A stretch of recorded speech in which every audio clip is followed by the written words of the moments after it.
భక్త మహాశయులందరికీ నమస్కారం.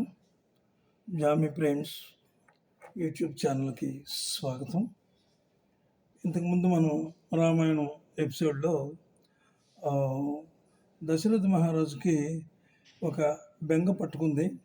మానసికంగా ఆయన చాలా విపరీతంగా బాధపడుతున్నారు ఒక విషయం గురించి అని మనం అనుకున్నాం. ఆ విషయం ఏమిటనేది మనం ఈ ఎపిసోడ్లో తెలుసుకుందామని అనుకున్నాం. అయితే దానికంటే ముందు ఇందులో మరొక ముఖ్యమైన విషయం మనం మాట్లాడుకున్న తర్వాత ఆ కథలోకి వెళ్దాం. అసలు ఈ రామాయణం ఎవరు రచించారు, ఎవరి ద్వారా ఇది బయటకు వచ్చింది, అసలు దీనికి ప్రేరణ ఎవరు అనేది మనం ముఖ్యంగా తెలుసుకోవాలి. దీనికి బ్రహ్మదేవుడు ప్రేరణ.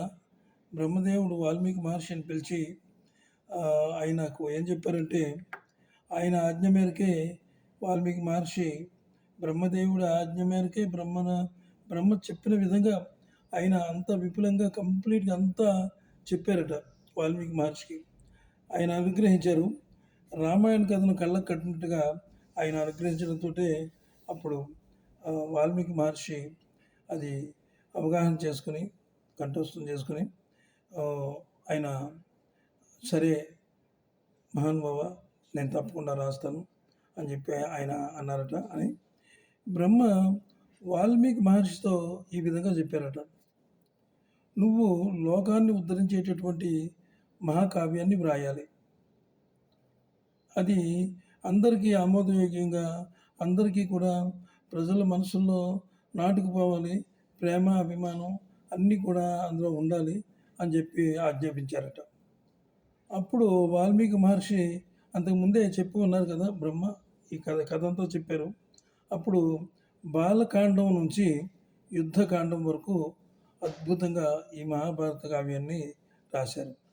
అందులో మనుష్య జాతికి ధర్మం అంటే ఏమిటి, ఎలా ఉంటుంది, పితృవాక్య పరిపాలన అంటే ఎలా ఉంటుంది, ఎలా నిలబెట్టాలి, అన్నదమ్ముల మధ్య సఖ్యత ప్రేమ అనురాగాలు ఎలా ఉండాలి, అదేవిధంగా ఇంకా అనేక ధర్మ సూత్రాలతో ఆయన చాలా అద్భుతంగా రాశారట వాల్మీకి మహర్షి.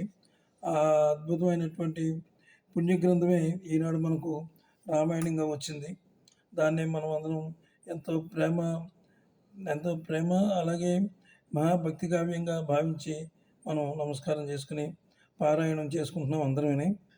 సరే, తర్వాత కథను మళ్ళీ ఎపిసోడ్లో మనం మాట్లాడుకుందాం. తర్వాత కథ 14వ ఎపిసోడ్లో మనం మాట్లాడుకుందాం. దానికోసం ఎదురు చూడండి. అందరికీ నమస్తే, సెలవు.